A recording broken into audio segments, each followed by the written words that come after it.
nenhum. O Havaí é um lugar lindo. Tem praias, saias de folhas, coqueiros.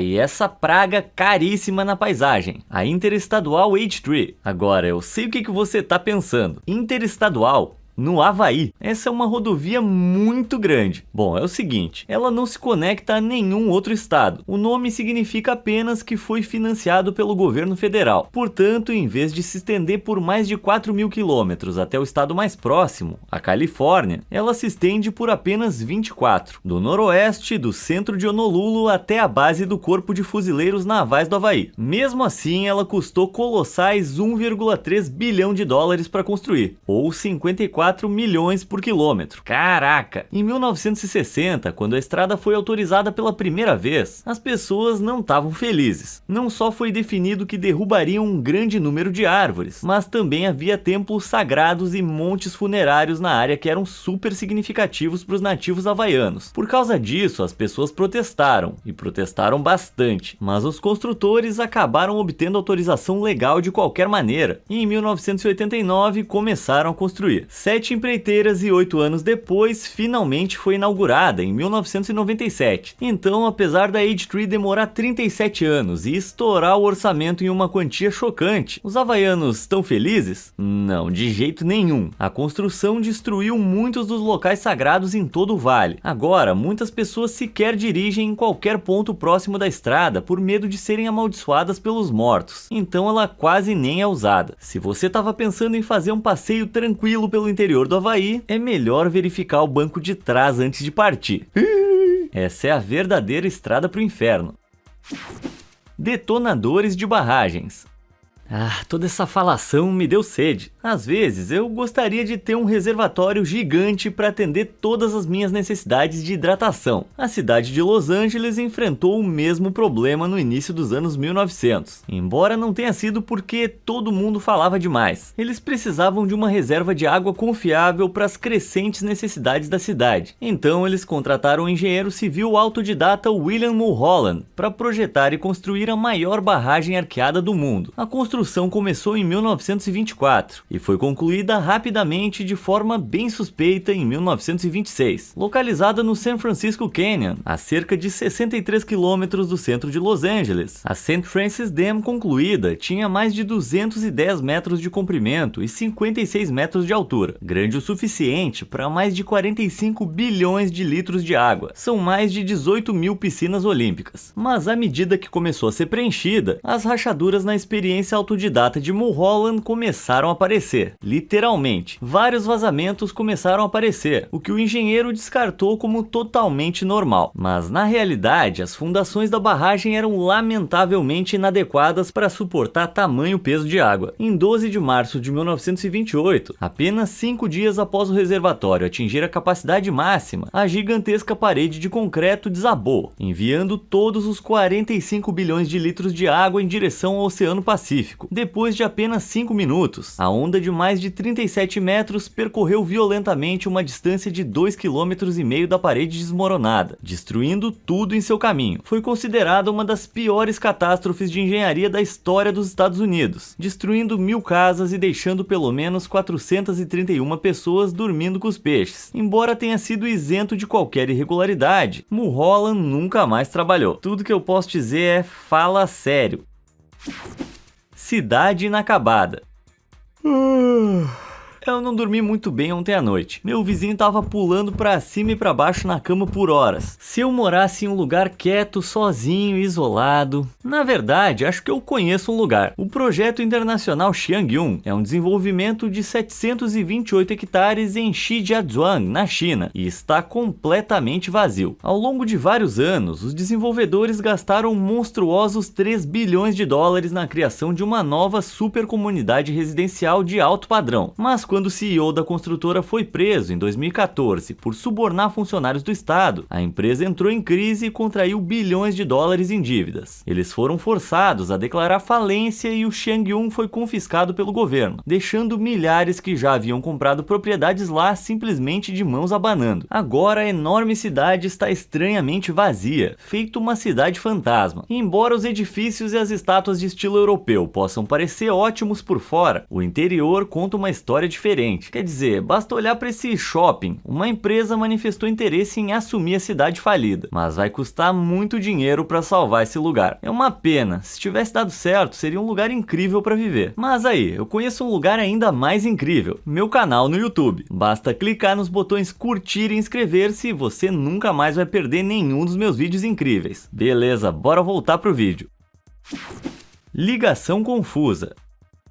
Eu odeio ficar parado no trânsito. Alguém precisa se apressar e inventar um teletransportador para nunca mais ficar preso na hora do rush. Bom, a China pode ter vindo com a melhor inovação para isso. Perceba que eu falei pode. O sistema de pontes HZMB reduziu o tempo de transporte entre 3 das cidades mais populosas do mundo, Hong Kong, Zhuhai e Macau, de 4 horas para apenas 30 minutos. É a travessia marítima mais longa do mundo, com mais de 54 quilômetros de comprimento, o que significa que poderia se estender por toda a largura de Los Angeles e ainda ter uma ponte de sobra. Caramba! Então qual é o problema? Bem, considerando que a coisa toda custou gigantescos 18,8 bilhões de dólares, você imaginaria que seria bem aproveitada. Mas, quase ninguém realmente dirige nesse negócio. Você precisa de uma permissão de travessia e é quase impossível conseguir uma.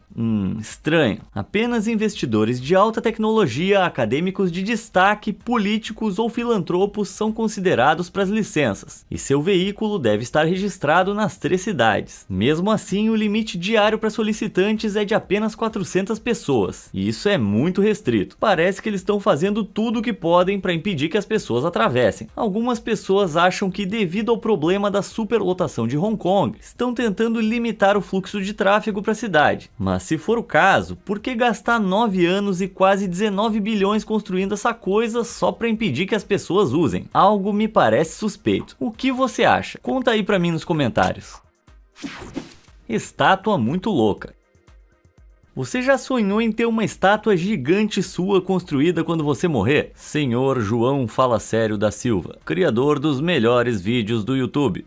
Gostei de como isso soou, hein? Bom, uma estátua no condado de Custer, na Dakota do Sul, leva esse conceito ao extremo. Em 1877, o herói de guerra nativo americano Crazy Horse, ou Cavalo Louco, liderou o povo Lakota na batalha para proteger o território nativo do governo federal, mas foi mortalmente ferido. 62 anos depois, em 1939, o chefe Lakota Henry Standing Bear contratou o escultor polonês-americano Korczak Ziolkowski, que já havia trabalhado nas proximidades do Monte Rushmore, para esculpir a imagem do herói na montanha Thunderhead. Com essas credenciais, nada podia dar errado, né? Bem, os planos originais de Korczak eram que a estátua tivesse 195 metros de comprimento e 171 metros de altura, dominando completamente toda a montanha e se parecendo muito com isso. Pula para os dias atuais e... isso aqui é o que a gente tem de fato. O rosto é a única parte que foi finalizada, e isso não foi concluído até 1998, 50 anos após o início de Korczak, e praticamente não houve progresso desde então. Embora o próprio Korczak tenha trabalhado incansavelmente para tentar completá-la, após sua morte a sua família assumiu o bastão, e eles não ficaram lá muito entusiasmados. Apesar de arrecadar milhões de dólares em doações e taxas turísticas do monumento incompleto, eles acrescentaram muito pouco a ele. Pior ainda, Thunderhead Mountain era um cemitério sagrado. Destruir a terra que Crazy Horse morreu protegendo vai contra tudo que ele defendia. O povo Lakota parece ter sido deixado para trás por um projeto egoísta de ganhar dinheiro dos Ziolkowskis, e isso é realmente zoado. Mas conta pra mim a sua opinião sobre isso nos comentários. Estádio silencioso. Com 3 bilhões e meio de torcedores em todo o mundo, é seguro dizer que o futebol é o esporte mais popular da Terra. Então, em 2014, quando o Brasil sediou a prestigiada Copa do Mundo, eles começaram a construir vários novos estádios para impressionar todos os espectadores globais. Mas um estádio deixou os torcedores coçando a cabeça. Na cidade de Manaus, na floresta amazônica, a apropriadamente chamada Arena da Amazônia pode ser o pior local para um estádio de futebol gigante de todos os tempos. Olha olha só, não tem estrada de Manaus até o litoral, e era por lá que o material de construção era entregue. Então todo o material tinha que ser embarcado pelo rio Amazonas, que era uma viagem caríssima. Então, durante a construção, as temperaturas escaldantes da floresta tropical foram demais para a grama do campo, que ficou marrom e morreu. Com isso, os organizadores começaram a pintá-la de verde. Não é exatamente o que você esperaria de um estádio de 300 milhões de dólares, mas sua vida pós-Copa do Mundo se mostrou ainda mais miserável. O time mais vitorioso de Manaus, o Nacional, está totalmente rebaixado na Série D do Brasileirão. Portanto, embora tenham tomado o estádio como seu, o público raramente chega a mais de 3 mil pessoas, uma pequena fração da capacidade total de 44.300 pessoas. Eles quase literalmente não têm torcedores. Além do ocasional concerto cristão realizado aqui, o lugar permanece bem vazio. Infelizmente, eu acho que até o cara lá de cima diria que é um completo desperdício. Delírio de otaku. A corrida da robótica realmente aumentou nos últimos anos. Tivemos coisas boas, coisas ruins e coisas absolutamente estranhas. Mas esse traje de Gundam gigante em Yokohama, no Japão, pode ser o mais ridículo de todos. Baseado no traje Mech RX-78-2, da popular série de anime Gundam, esse modelo em escala tem tremendos 18 metros de altura. Eu não tô dizendo que fazer um robô de 25 toneladas, do tamanho de 3 girafas se mover seja uma tarefa fácil, mas eu não confiaria nesse Gundam para proteger a Terra de invasões alienígenas que nem as que a gente vê no anime. Além de dar alguns passos lentos para frente e se ajoelhar que nem uma vovó lerda, ele não ajuda muito. É só uma atração turística grande e chamativa. Então, se você não gosta de Gundam, parece bem inútil. Embora o preço oficial não tenha sido revelado, uma estátua de tamanho semelhante em Tóquio custa cerca de 100 mil dólares. Mas ele só pode mover a cabeça, enquanto o Gundam de Yokohama pode mover o corpo todo. E isso significa um preço muito maior. Sei lá, não é o meu tipo de coisa, mas os fãs parecem felizes, então quem sou eu para julgar? Você vai pagar. Quer você ame ou odeie o ex-presidente dos Estados Unidos, Donald Trump, não há como negar que uma política específica da sua eleição inicial de 2016 não saiu exatamente como ele havia prometido. Você sabe, o reforço do muro da fronteira entre os Estados Unidos e o México. Esse novo muro deveria ser feito de 1.600 quilômetros de concreto grande e bonito, e o México cobriria a fatura colossal de 8 a 12 bilhões de dólares. Bom, não foi exatamente como planejado. Até agora, o muro da fronteira tem apenas 724 quilômetros de comprimento, menos da metade do que foi prometido, e apenas 75 quilômetros disso são realmente novos. O resto é somente a parede anterior reforçada com cabeços de aço, o que, como você pode ver, não é tão bom para manter as pessoas afastadas.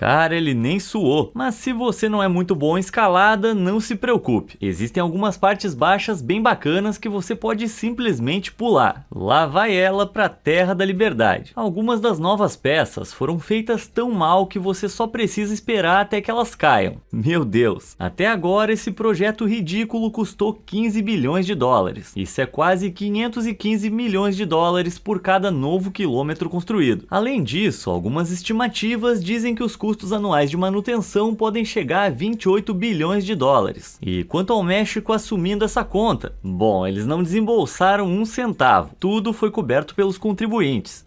Parece até o dia que a minha namorada pediu um bife de 150 conto e percebeu que tinha deixado a bolsa em casa. Aí eu tive que pagar. Ela é bem desligadinha mesmo. 1 hora de energia. Num dia de procrastinação eu faço 15 minutos de trabalho no máximo antes de ficar entediado. Mas eu não tenho nada a ver com as falhas da usina nuclear de Monju, na província de Fukui, no Japão. Desde que foi aprovada em 1983, ela produziu apenas 1 hora de energia. 1 hora em várias décadas. Eu demoro mais que isso para acordar de manhã. Monju é um protótipo de reator de criação rápida. Ao mexer no processo de reação, os criadores esperavam que a usina reciclasse o combustível nuclear usado para para criar ainda mais energia, tornando a produção muito mais eficiente, o que parece ótimo no papel, exceto que acabou sendo tudo menos eficiente. Falhas graves foram descobertas em 14 mil componentes individuais, alguns controlando recursos críticos de segurança da estação. Em 1995, ocorreu um incêndio, que a equipe tentou esconder editando as imagens de segurança. E em 2010, uma máquina de reabastecimento de 3,3 toneladas caiu no recipiente do reator e ficou tão danificada que não encaixava de volta no lugar. Cara, que comédia de erros. Só que de alguma forma a usina continuou a sua caminhada capenga, mas em 2011 um desastre nuclear atingiu Fukushima, quando um tsunami atingiu a usina nuclear de lá e causou um vazamento de radiação. Depois disso, a opinião pública se voltou firmemente contra a energia nuclear, especialmente Monju, que àquela altura havia devorado quase 12 bilhões em gastos do governo sem nada para mostrar. 5 anos depois, em 2016, ela foi definitivamente fechada e teve sua desconstrução autorizada. Mas adivinha, isso vai levar até 2047 e vai custar outros 3,4 bilhões de dólares. Portanto, no geral, essa foi uma demonstração vergonhosa de 15 bilhões de dólares em 60 anos de como não se fazer algo. Ah, e se você estava se perguntando de onde veio o nome Monju, é em referência à divindade budista da sabedoria. Que ironia! Cidade Fantasma à beira-mar.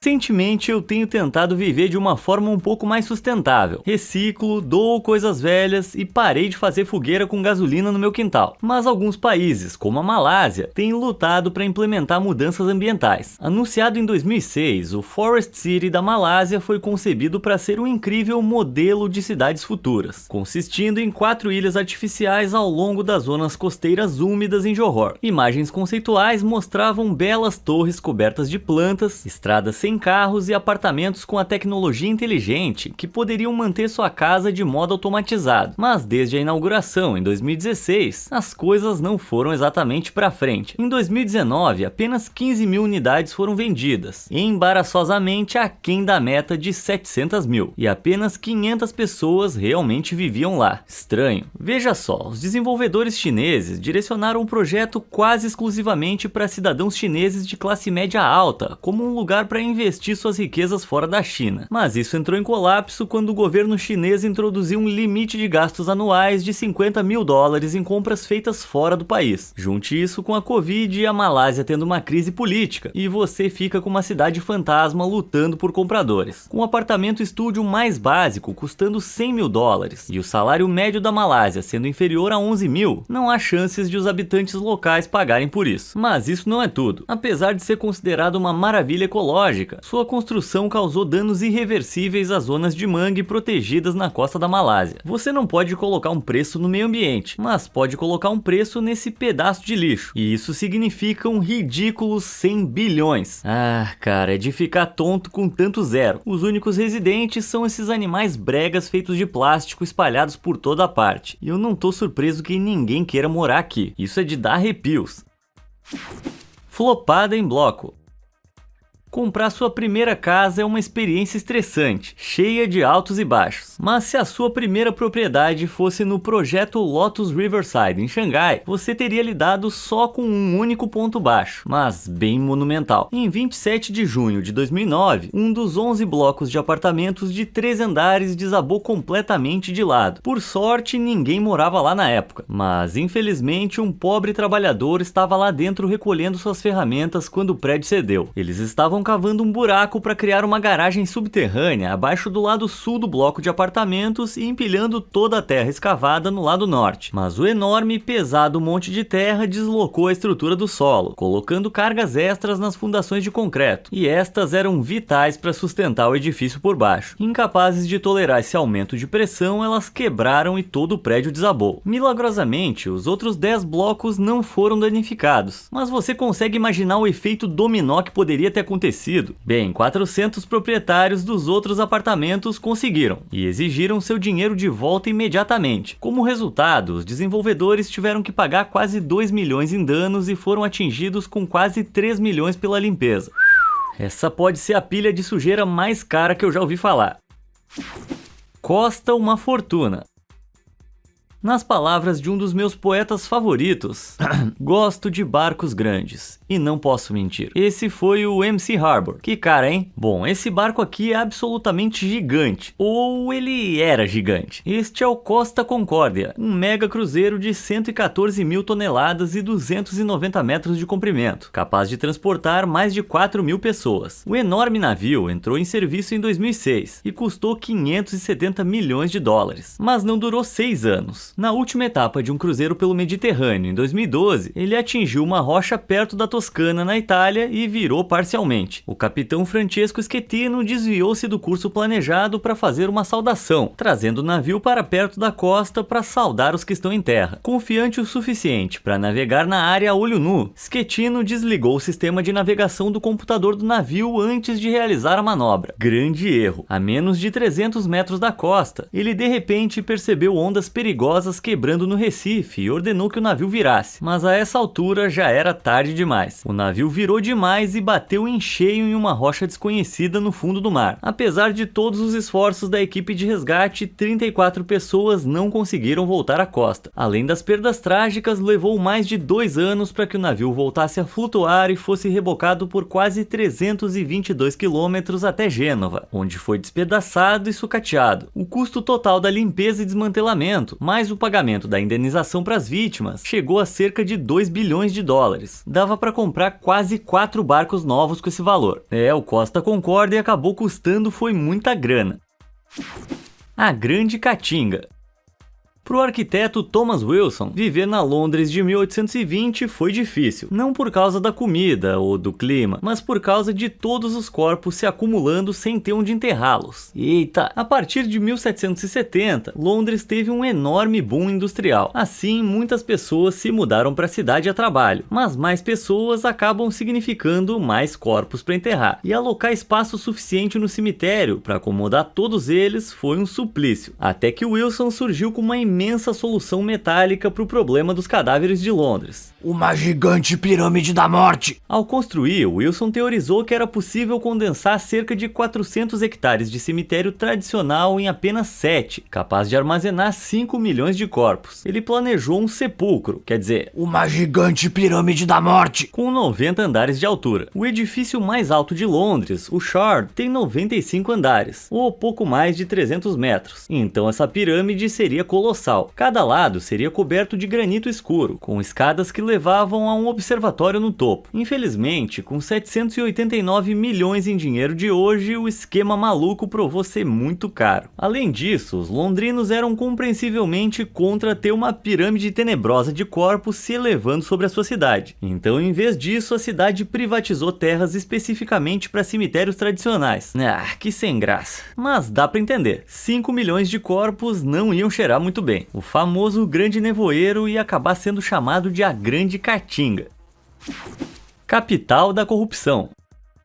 Esse ano eu vou viajar mais. Eu quero comer boa comida, conhecer novas pessoas e ver algumas cidades legais. Mas um lugar pro qual eu não vou é Naypyidaw, capital de Myanmar. Apesar de ser 8 vezes maior que Nova York, a população é 8 vezes menor. Uau! Então, pra onde é que foi todo mundo? Bem, eles nunca estiveram lá. Naypyidaw só se tornou a capital em 2005, depois que o governo militar de Myanmar ficou paranoico com a ideia de que a capital anterior, Yangon, seria atacada pelo mar. E claro, Naypyidaw é mais central, mas também é um lugar muito menos desejável para se viver. Embora cubra quase 7.770 km², há apenas uma escola de nível médio, muito poucas lojas e quase nenhum transporte público. Além do mais, a maioria das empresas ainda está localizada na capital anterior. Então, sem surpresa, as pessoas não querem se mudar. Como tal, essa rodovia de 20 pistas está quase sempre bizonhamente vazia. Parece algo tirado do Silent Hill. É bastante óbvio para quem essa cidade foi realmente feita. Pode não haver instalações públicas, mas tem um palácio presidencial de 100 quartos e um complexo parlamentar de 31 edifícios.